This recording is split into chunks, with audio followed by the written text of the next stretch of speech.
So we're going to learn about the Torah portion of Pinchos. Pinchos talks about, first of all, the reward that Pinchos himself got for killing Zimri and Cosby. We learned about that last week. And now he became a Kohen. Then we learn about the counting of the Jewish people. And that was in light of their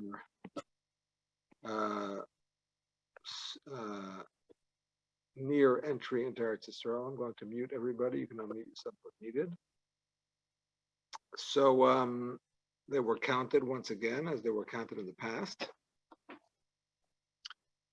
And then we have a incident where the daughters of Tzlafchad approach Moshe and the other leaders of the Jewish people, and they ask for a portion in the land of Israel.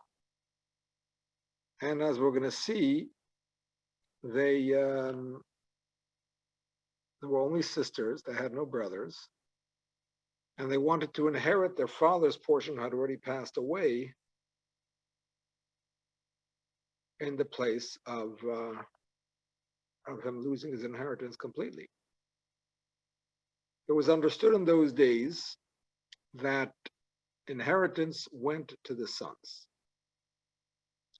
Although a father would often give a dowry to his daughter while he was still alive, and if he passed away before his daughter was married off, there was a designated amount from the estate that was given towards a dowry to marry her off. That was simply the custom in those days. Nevertheless, they argued successfully that in the case of there not being any sons, the daughters should inherit. And Moshe didn't know the answer. He discussed it with Hashem, and Hashem instructed him that they were right and that they should receive their father's portion of the land of Israel. And then the Torah portion goes on to talk about the way inheritance works in general, which is that sons get first, daughters if there's no sons, brothers, uncles, cousins. There's a whole order of inheritance. The way the inheritance works, by the way, according to Jewish law, is that there's no such thing as a person with no next of kin. It's not like in American law or in some other countries, whereas if there's no close relatives, then the money just gets taken by the estate, by the state, There's no such thing. We keep on going to, first cousins, second cousins, third cousins. The money doesn't get taken by random people. It goes to family members, the closest family members that exist. The only exception to that is a convert who may have no halachic family. A convert who converts and has no children is not related to anybody halachically.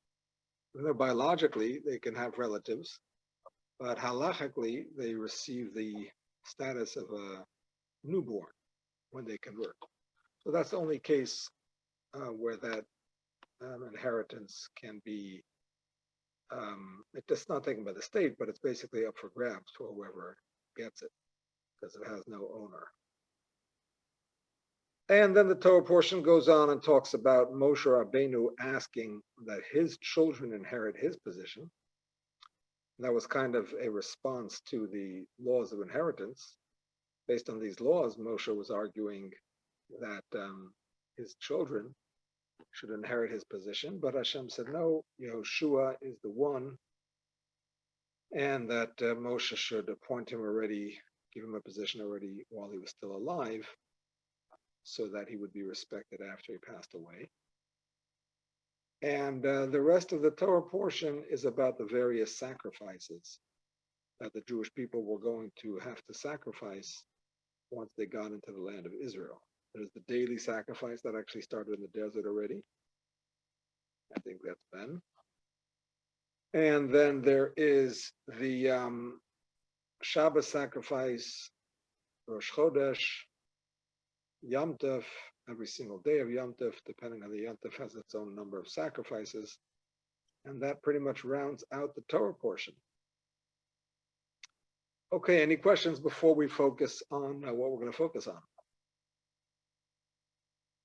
Rabbi, because of the latter, when we have Rosh Chodesh and the Chagim, it's kind of interesting how frequently we have to turn the Torah scroll to Pinchos.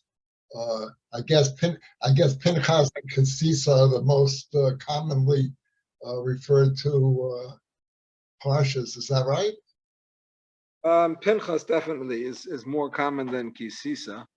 We read Kisisa on fast days and on some of the other Chol HaMoed days, but Pinchos is every Rosh Chodesh and every Maftir of every day of Yom Tov, as well as Chol HaMoed Pesach as well, and Sukkot for that matter. So yeah, Pinchos definitely takes the cake in terms of the most read from Parsha. Why did Pinchas merit that? That I can't answer, but it's a good point. I see we have a new student. Yehuda, are you a new student? I don't recall your being in this class. Rabbi, if the Sabbath laws said don't make a fire, what about the burning of the Sabbath offering? Yes, that's a valid question. But let me just say hello to Yehuda. Yehuda, are you a new student? No, but I'm new for your class because usually I have therapy at this time. And today, because of Independence Day, the therapy was canceled. So Okay. but no, I've been with Rabbi Smith for since he started. Oh, very nice. Okay, well, welcome to my class in any case. Thank you so much. Sure, my pleasure. So, David, to answer your question, yeah, it does seem like a problem, to bring sacrifices on Shabbos, but it's one of those things where we say that Hashem makes the rules and therefore he has the right to break the rules.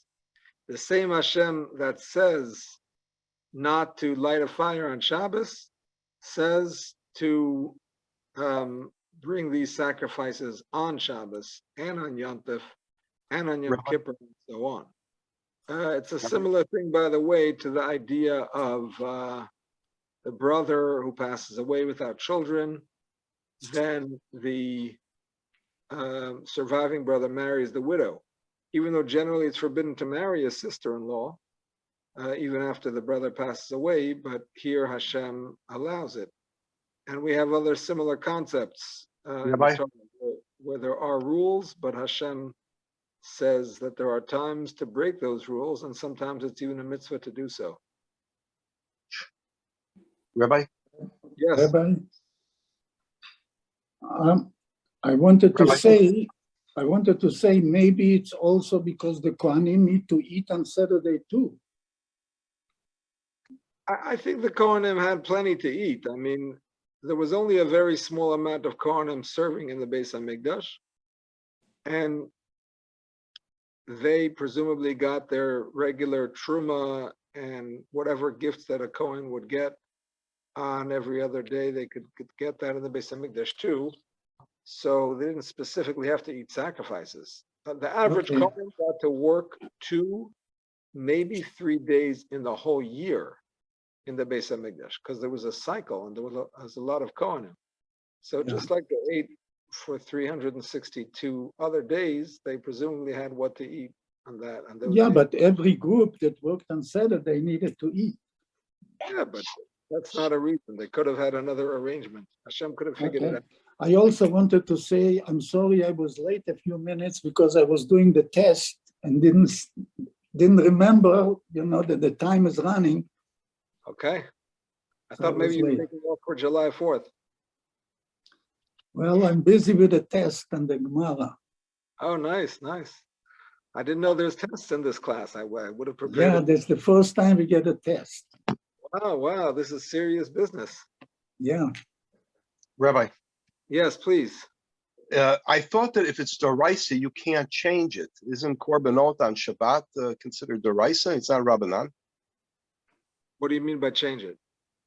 I mean, what you were saying before, Hashem is the one that can make the alterations, from what you were just saying. I don't understand that.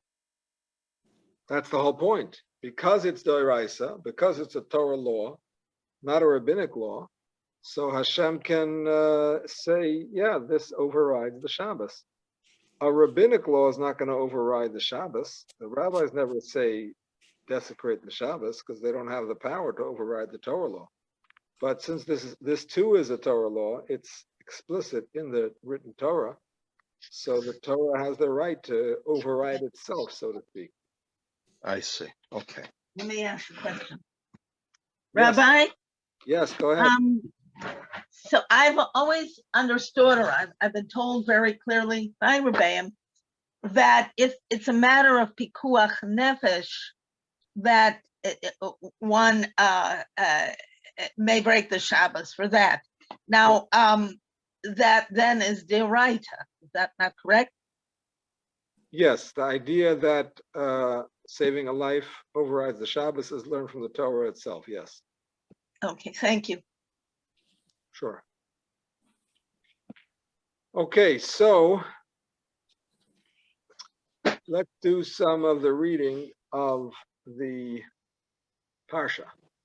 Chapter 27, verses 1 to 5. Any volunteers to read?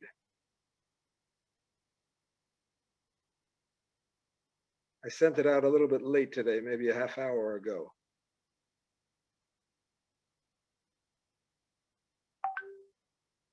All right, here we go.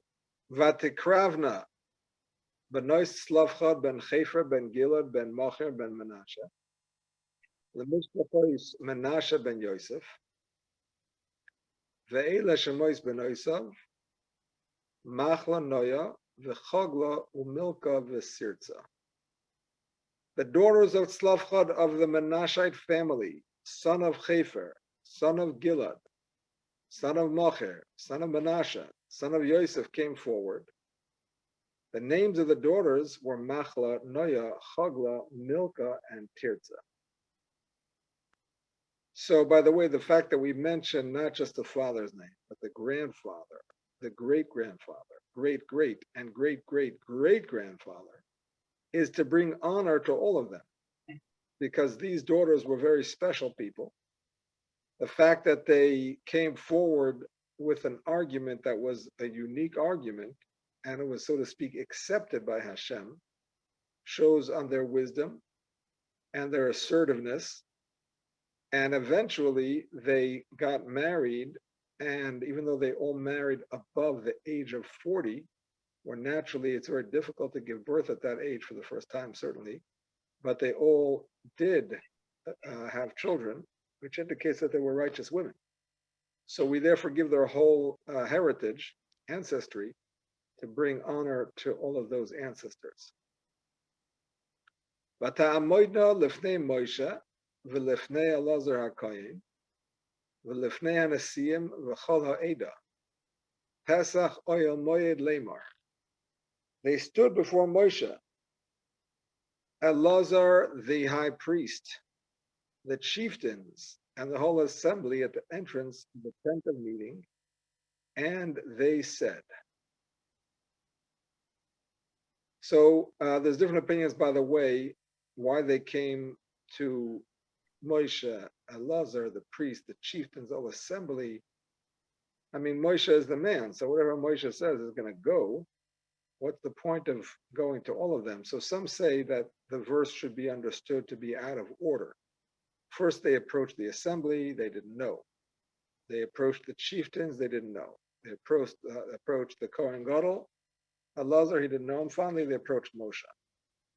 Others say no, that they came to Moshe when he was together with the Kohen Gadol and the heads of the tribes and everybody else. And that way they put the matter to rest once and for all. Rather than have to present it again and again, they came forward at a time when they would be heard by everybody. All right, so here's what they said. Avinu meis bamidbar. V'hu le'haya b'seicha eda hanayadim al Hashem ba'adas koyrach. Ki v'chetoi meis. Uvanim le'hayu loi.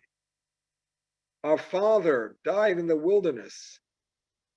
He was not one of the faction, Koyrach's faction, which banded together against Hashem, but died for his own sin.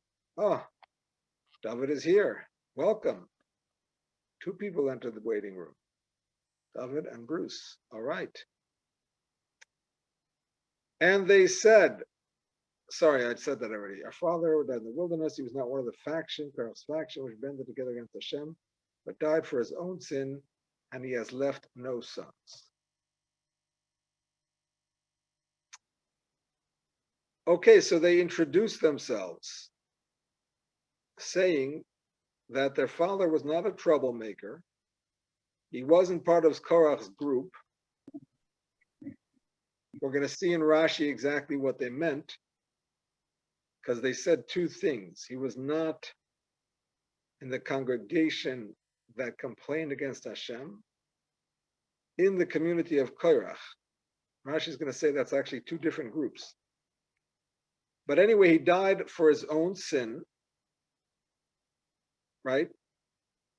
He didn't die for being part of a group sin. He died for his own sin. And he did not have any sons. Finally, here's the punchline. Lama Yigora Shem Avinu mitoch mishpachtoi ki ein loy bein. Tana lanu achuza b'soich achei Avinu. Let not our father's name be lost to his clan just because he had no son.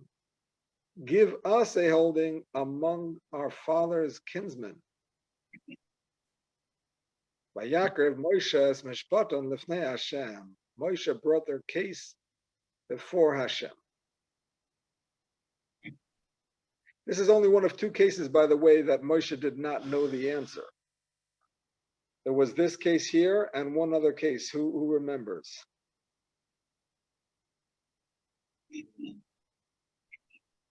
The Mishkoshesh Eitzim.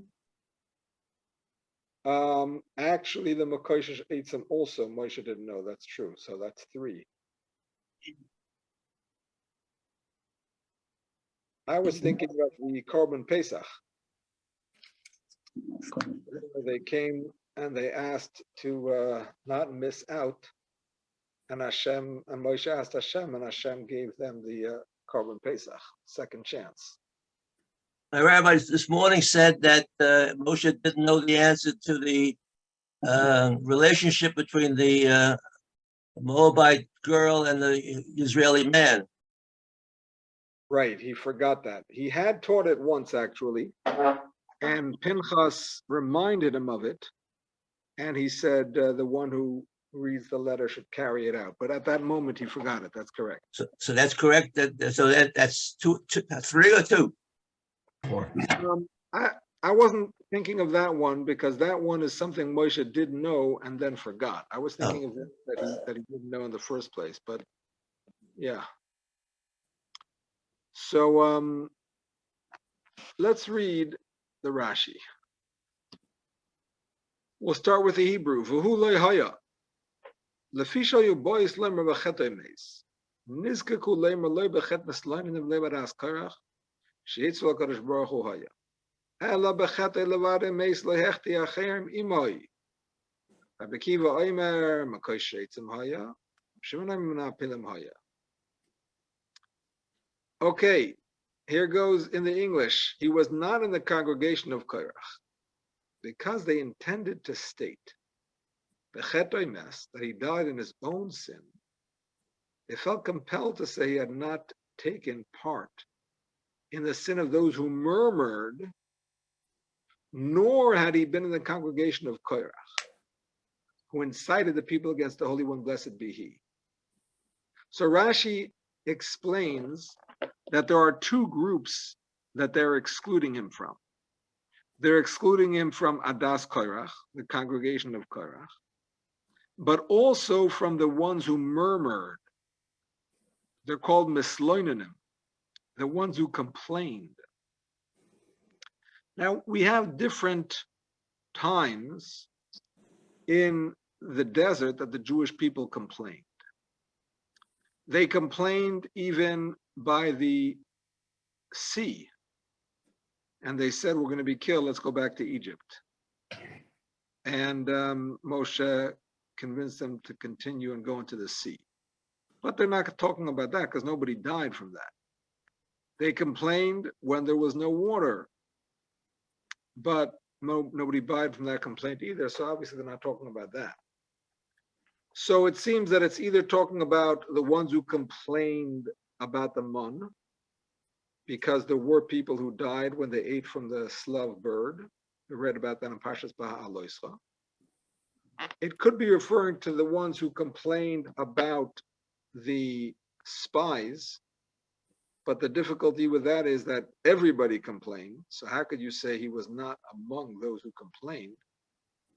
And then the ones who complained after Korach and said, everybody's dying and so on and so forth, and there was a plague and 14,000 died. So it's not exactly clear from the Rashi what they were referring to, but he was not amongst those who complained. Yes. Rabbi, Yeah. I think what they're trying to say is that they are not complaining. They just want to tell him that they are not getting a part because their father died. They don't want Moses to compare them to those that were complaining. Right, but they're not saying that they weren't complaining. They're saying their father was not amongst the complainers. Right. The point is they wanted to minimize his sin. Right. He Well, sinned. no, but for his sins, even but their he own, saying that they are not complaining either. They are just asking for justice and get a part in the land. Right. Yeah. Hopefully they were not saying it in a complaining tone. Right. When it comes to complaints, very often you could say the same thing, and sometimes it's a complaint and sometimes it's a request. Right, but It all depends on how you say it. here they're trying to say, we are not part of the complainers on those cases, the big troublemakers. We are just asking for justice. Don't you think then that maybe part of it was that they proved that the name of their father could not be forgotten because he was not a part of all of the sins that other people did. And that was the beginning of their speech, that they claimed the land because it's an exception of the regular rules of inheritance, that their father's name would be forgotten if he will not have any land because they don't have any brothers. That's why I believe that this is just a supporting kind of argument that he really deserves to be honored because he was not a part of any of the other bad actions that people did. That's how I understood that. Right. Exactly. That seems to be what Rashi is getting at. They're going to make the argument that his name should not be diminished and that he should not be less than anybody else. So in order to buttress their argument, in order to emphasize it, they want to show how he did nothing to deserve to have his name deleted. And that's why they wanted to minimize his sin, even though they admitted that he had a sin. Because a person who passes away, young, has a sin. What's the sin? We don't know what it is. God knows, but there's something. But it was not a major sin, it was a minor sin compared to the other sins. And that's why they're putting forth that argument. Yes, we're going to discuss more about that. Thank you. I have a question. Yes.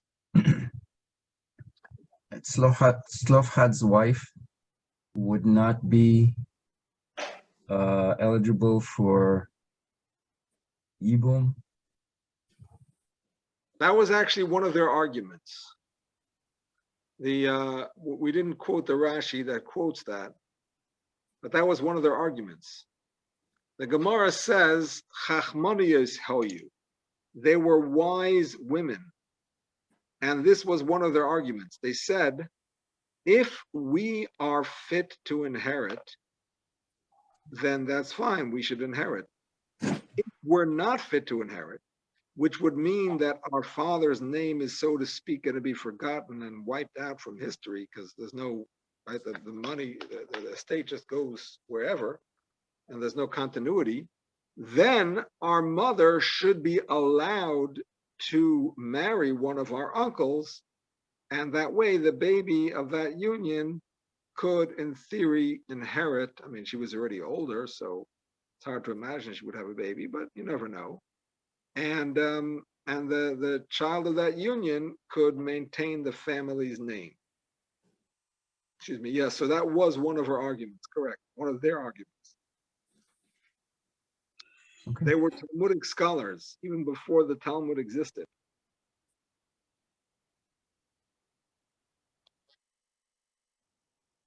Okay. So let's continue in the Rashi. Nor had he been in the congregation of Korach, who incited the people against the Holy One, blessed be he. But he had died through his own sin only, and he had not made others sin with him.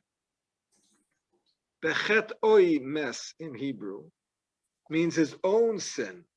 It was a private sin. It wasn't a public sin, like complainers who band together to complain.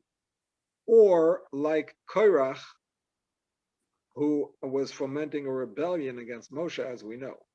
Rabbi, Yes. Yisrael had a question. Yes, please, go ahead.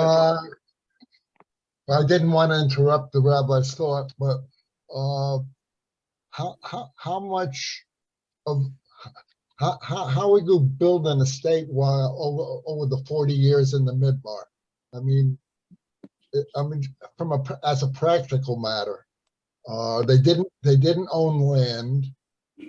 They did have animals, but from a practical viewpoint, what would their state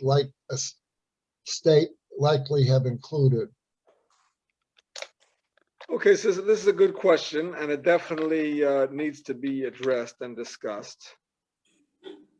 We're talking about their portion, or their father's portion, in the land of Israel. And this is why they came forth at this time. That's another sign of them being wise. Because when you ask a question in the right time and the right setting, then you're likely to get an answer. But if you ask the question at the wrong time and wrong setting, then you could be considered a nudnik. So it all depends on the timing. Here is when the Jewish people were being counted for the purpose of going into the land of Israel and getting their portions. And in the very next parsha, it's a joint parsha next week, but in the second one of those joint parshias, we're even going to read the names of the heads of the tribes that were in charge of helping to assign each plot to each family member. So this is when they're starting to divvy up the land. They didn't actually divvy up yet, but they're making plans to divvy up the land. And we're talking about his portion in that land. Now, there are two opinions in the Talmud about how it worked.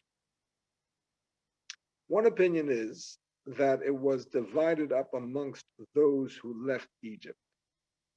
even though those who left Egypt were no longer alive, but it was divided up in theory on paper amongst those. And then their descendants who actually entered the land were the ones who got, the inheritance from their fathers who had already passed away. The other opinion, which is what Rashi subscribes to, is that the land was divided based on the people who actually came into Eretz Yisrael. Those that actually entered the land of Israel was divided according to those people. But that the portion was then, so to speak, bounced up to the previous generation, those who left Egypt, and then it was divided again amongst their children. So the amount of land depended on how, and the family depended on who actually came into the land. Let's say 5 brothers came into the land, and then it would go back up a generation, and then they would, so to speak, re-inherit it from that generation that passed away. So they got a portion. In theory, they gave it back to their parents who had already passed away, just on paper, and then they got it again. So Rashi follows the second opinion, but it's definitely the portion in the land that we're talking about. Question, Rabbi. Excuse me. Given that description that you just gave, which makes great sense. Okay,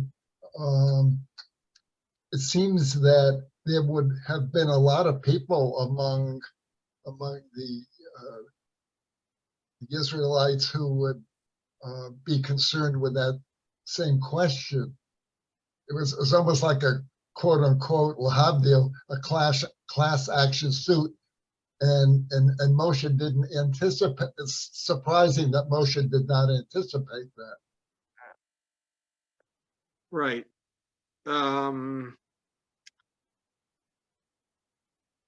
Yeah, but it's kind of like when you talk about a class action lawsuit, it's kind of like when the court doesn't address something until the question is brought to them.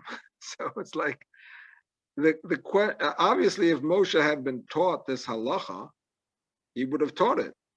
Moshe doesn't hold back Hashem's instruction. Obviously, this is something that he had not been taught, and he's not going to ask Hashem like out of the blue.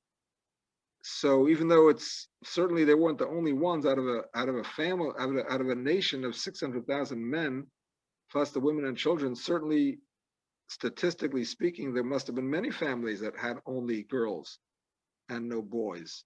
So certainly this is a question that would have come up, but Moshe kind of didn't have the answer at hand, and until somebody asked it, he did not ask Hashem. So I don't know if he didn't want to bother Hashem, so to speak, but it's just not, I don't think it was Moshe's way to just ask curious questions of Hashem. You know what I'm saying?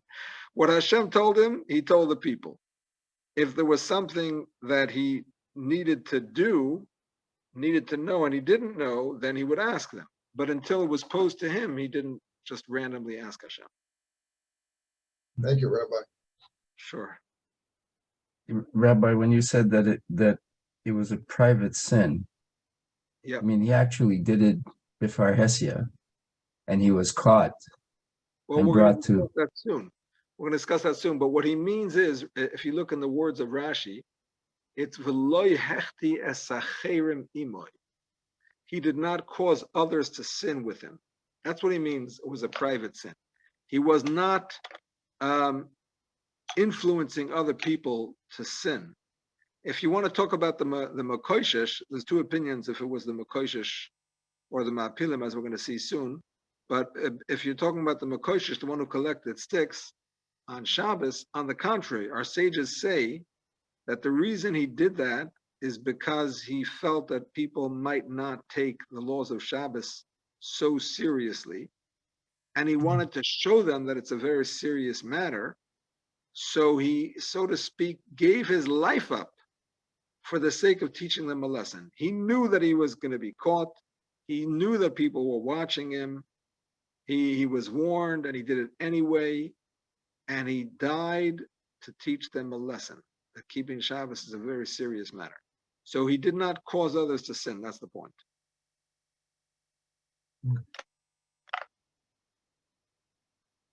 Okay, let's continue in the Rashi. As regards what this sin was, Rabbi Akiva said he was the man who gathered sticks on the Shabbos day. In Hebrew, that's Makoshesh Eitzim Haya. He was the one who gathered sticks.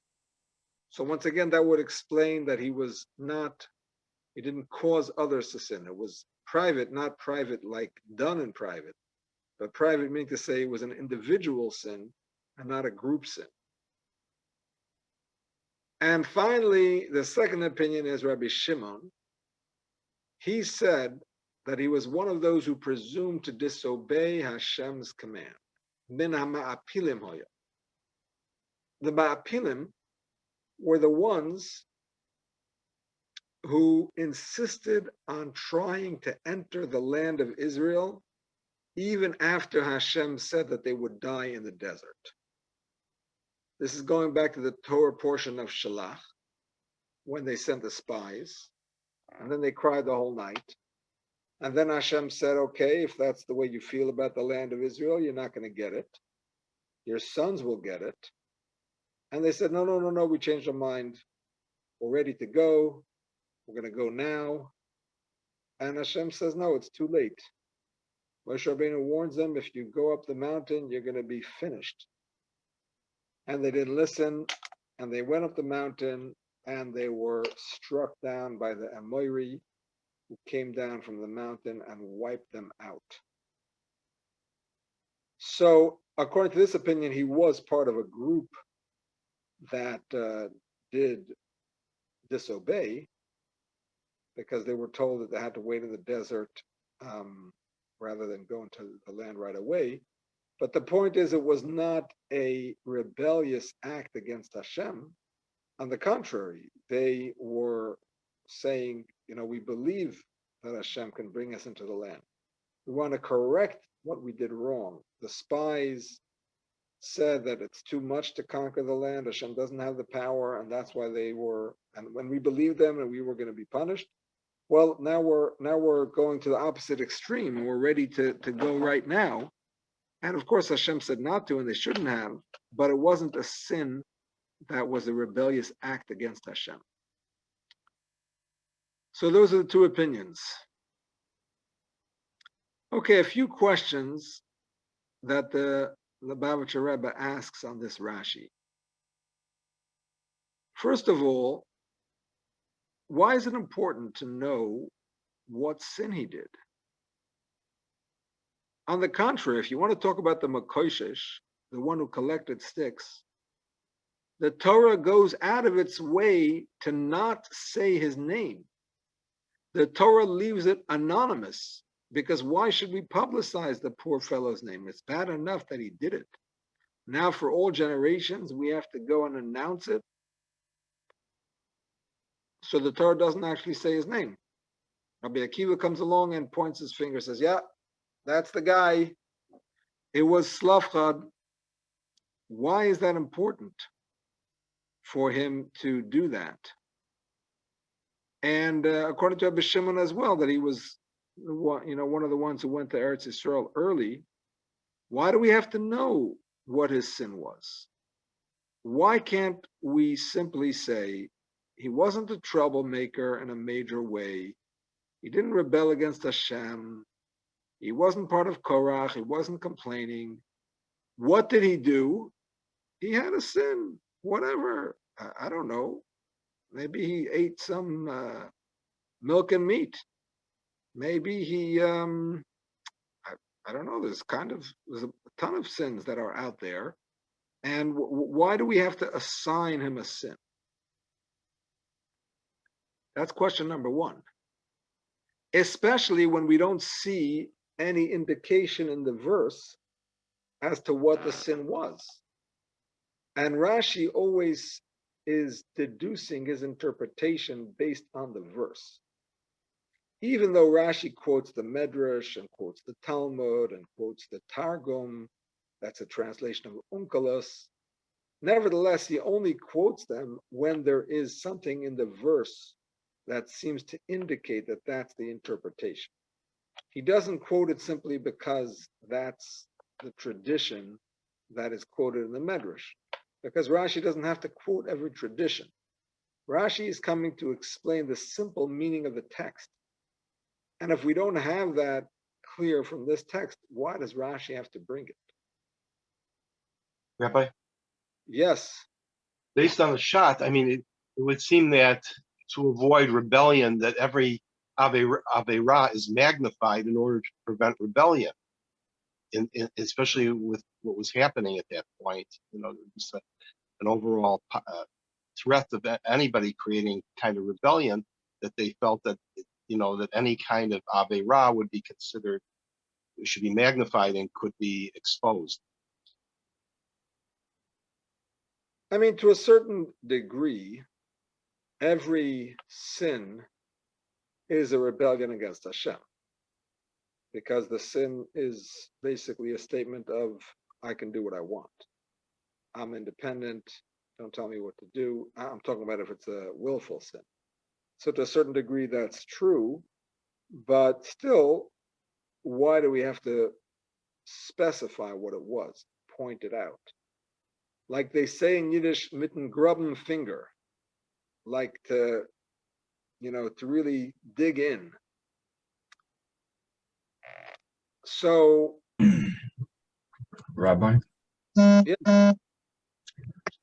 So the question, I guess that you can, or the way that I would say it is, why even, if the daughters came along and stated, whatever, that he did a sin, so then you would have to ask yourself, okay, where, in the Torah, what are the situations that fit the parameter?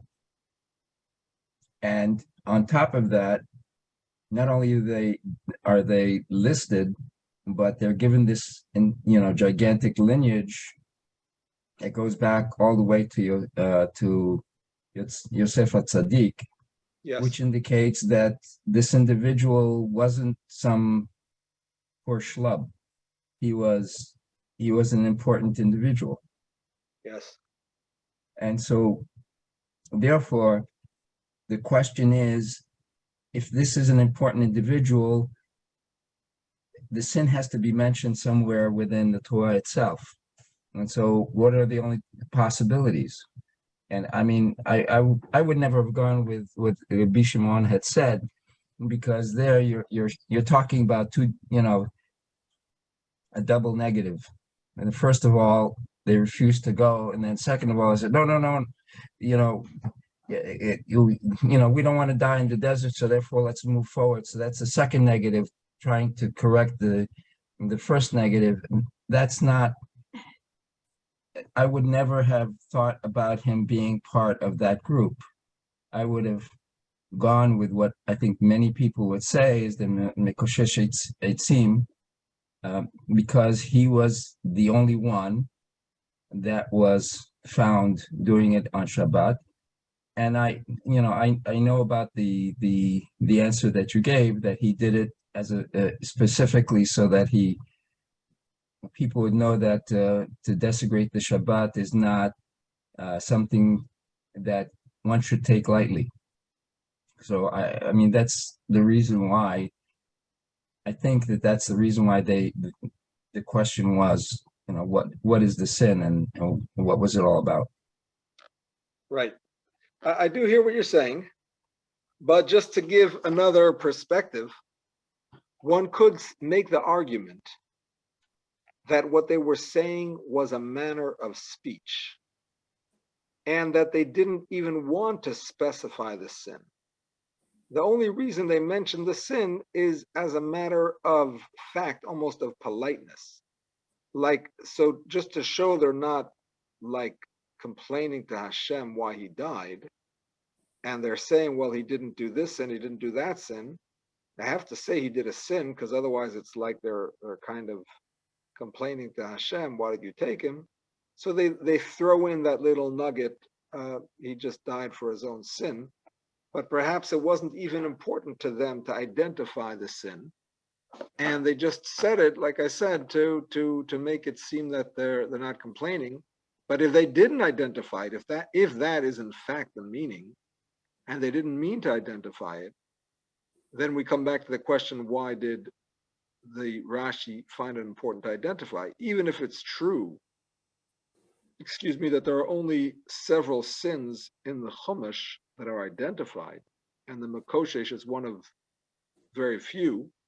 Of course, by the way, there was also the Megadef, who was the blasphemer, who, so to speak, cursed and against the name of Hashem. We say blessed Hashem and whatever, but clearly that was not him, because that was a person whose father was Egyptian.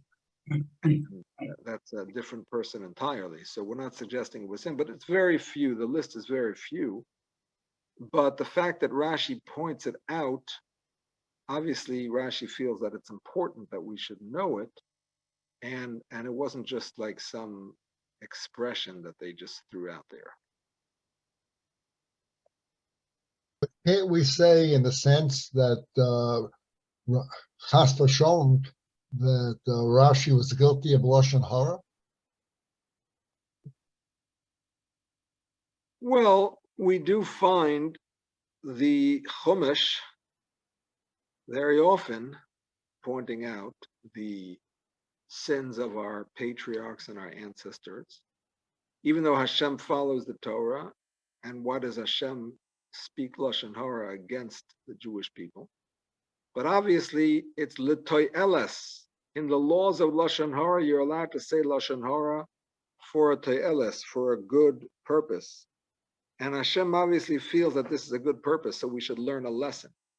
And if Rashi feels, which we still have to understand why, that this is what they meant, and that it's indicated by the Chumash that that's what they meant, then Rashi is simply telling you what Hashem is writing in the Chumash, and of course Hashem does this all the time, going back to the first sin of Adam and Chava, and then the sin of the generation of the flood, and then all the sins of mankind that the Torah spells out for us to learn from.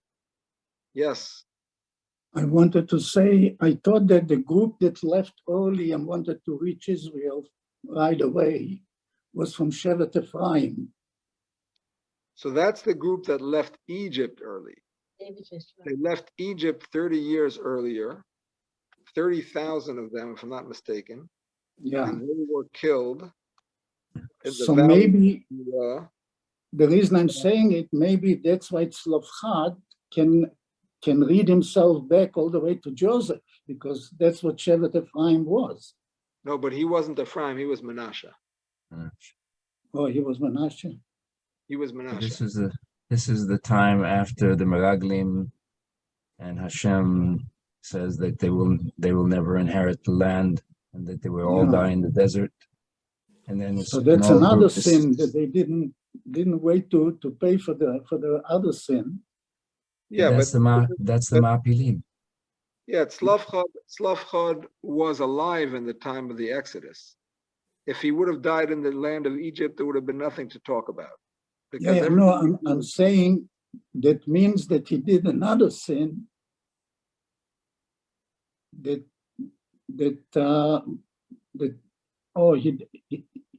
didn't leave after the Meraglim, right? After them, according to the second opinion, Rabbi Shimon, he tried to enter Eretz Yisrael after the Meraglim. So he didn't leave at that point. So that's a different group, okay. Yes, different group than the Manasseh, B'nai Manasseh. So that's another sin. He didn't want to die in the desert, as God said, Yes, correct. Okay, so another question that the Rebbe asks, now that we have 9 minutes, we got to really wrap it up here. Another question the Rebbe asks is, Rashi doesn't always quote the names of the opinions. And if he does quote the name of the opinions, there's a reason for it. Otherwise, he would just say some say this and some say that, which he does say sometimes. Whenever he gives the names, it's because the names are important.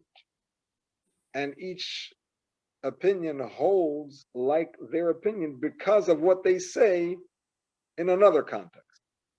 So because of what Rabbi Akiva says in another context, he's more inclined to say that he was the Mekoshesh, the one who collected sticks. And because of what Rabbi Shimon says in another context, he's more likely to say that he was from the Ma'apilim, those that went to Eretz Yisrael incorrectly after the sin of the spies. Okay, so here we go with the Rebbe's explanation.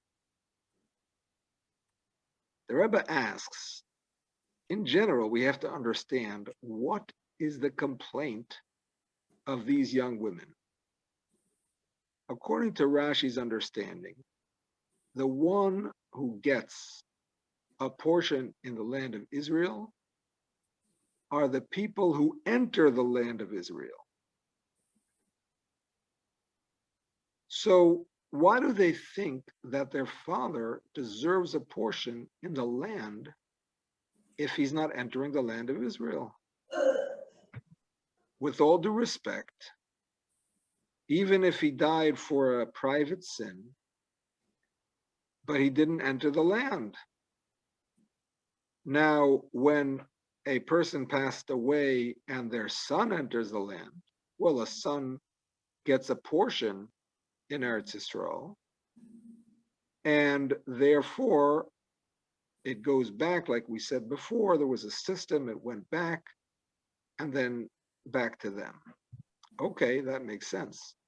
But if Tzlafchad passed away in the desert, and he had no sons that entered the land, so who even said he got a portion? This goes back to Yisrael's question. What estate are we talking about? He had no estate. We're not talking about an estate of flocks. We're talking about an estate in the land. An estate in the land, why should he get an estate in the land? He never entered the land. What estate? He never got it. And they are girls. They don't get it either. So forget about it. Why is this even being heard by the court? There should be an objection. It should be thrown out of court. Some court cases, before they even hear it, they throw it out. That's what the lawyers like to do. They like to get it thrown out of court before it can be heard, because once it's heard, you might be in trouble. What is their claim in the first place? So the way the Rebbe understands their claim, here's what it is. In the Torah portion of Va'era, Hashem promises the Jewish people that they are going to inherit the land. That's a promise. We say it in the Haggadah, V'hoitzesi, I'm going to take you out. V'hitzalti, I'm going to save you. V'go'alti, I'm going to redeem you. V'lokachti, I'm going to take you. V'hevesi, and the fifth one is I'm going to bring you into the land that I promised to your forefathers, and you are going to inherit it. So the generation that left Egypt were promised that they would inherit the land of Israel. Now, some say, like I mentioned earlier, that when the next generation entered the land, they were considered to be inheriting the portion of those that left Egypt. So even though that generation died out because they did sin with the spies, but the idea of them inheriting still was fulfilled because they inherited it in theory, and from there it went to the sons. However, Rashi says that it's the ones who entered Eretz Yisrael that got a portion. So how is it fulfilled that God promised those who left Egypt a portion in Israel? The answer is by their children getting their portion. That's how it's considered as if they got their portion. So here's where the daughters come up and say, hey, if you say when there are no sons, the daughters get a portion because we are standing in for our father, then our father, the promise that God made to our father as part of the generation that left Egypt will be fulfilled through us. If you say, on the other hand, that the daughters do not stand in for the father, even when there are no sons, so you're saying that our father is not going to get any portion in the land, well, then the promise that Hashem made to him amongst all the Jews that he's going to inherit the land is not being fulfilled. Well, the argument against that is, even though Hashem made that promise, maybe he doesn't deserve to have the promise fulfilled. Maybe he sinned in such a way that Hashem is taking back the promise. And that's why they wanted to spell out exactly what his sin was, because they wanted to emphasize that he did not sin in a way that should make him deserving to lose that promise. If it would have been possible, they would have said, hey, our father, he collected sticks. Our father, he was the one of the people who went to fight early in Eretz Yisrael. But that's not respectful, because how can you broadcast your father's sin in public in front of everybody? Moshe, Elazar, the elders, everybody. They couldn't do that. They had to say it in a way of a hint. And that's what they did. By saying he was not part of Korah, and he was not part of the complainers, what they meant by the complainers is the ones who didn't want to go into Eretz Yisrael because of the spies. He was neither of those. And therefore, he should not lose his portion in the land. If you say he was the Mekoshesh, I'm going to turn this off.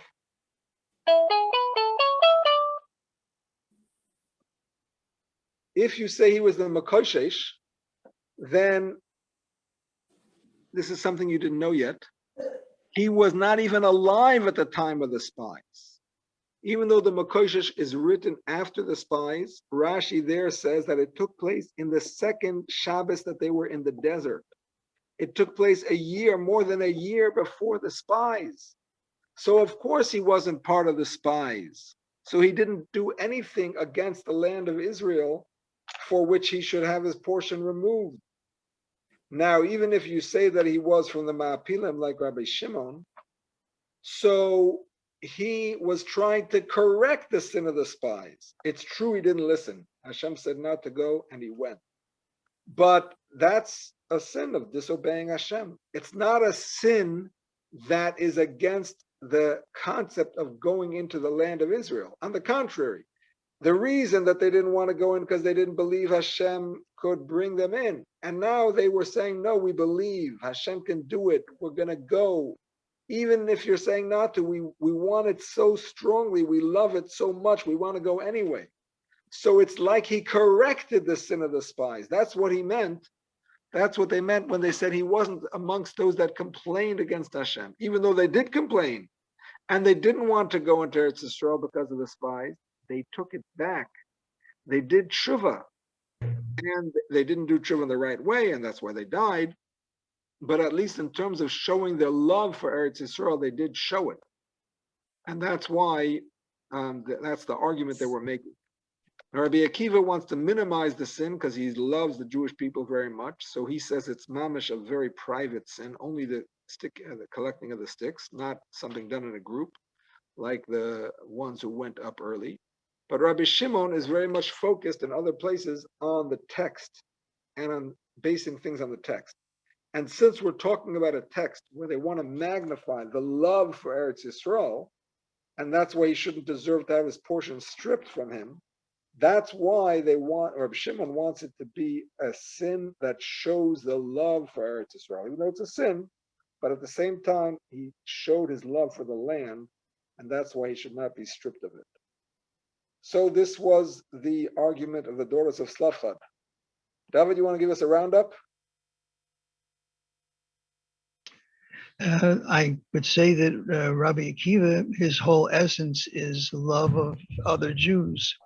And the fact that his name is mentioned, they had to be mentioned because they are Benos Tzalofcha, the daughters of Tzalofcha. So it's automatic that his name would be mentioned by Hashem in the Torah. And once he's mentioned, in not only in his defense, but as a way of loving another Jew to show that what he did was a totally positive thing, except for the fact that he went against the rules. He went against the rules in order to save other Jews from going against the rules. So he sacrificed his life in order to show his love of other Jews. And Rabbi Akiva mentioned him in order to show because Jews should show their love for other Jews.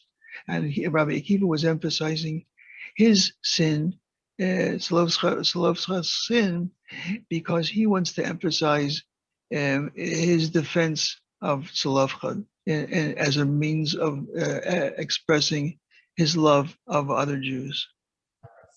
Very good.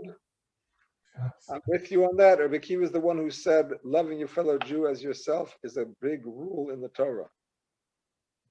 Okay, I thank you all for coming and for listening, and we'll see you next week with Hashem's help. Thank you, Rabbi. Rabbi. Thank you, Rabbi. Thank you, Rabbi. Happy 4th of July. Thank Good day, you, Rabbi. everybody. Thank you, Rabbi. My pleasure.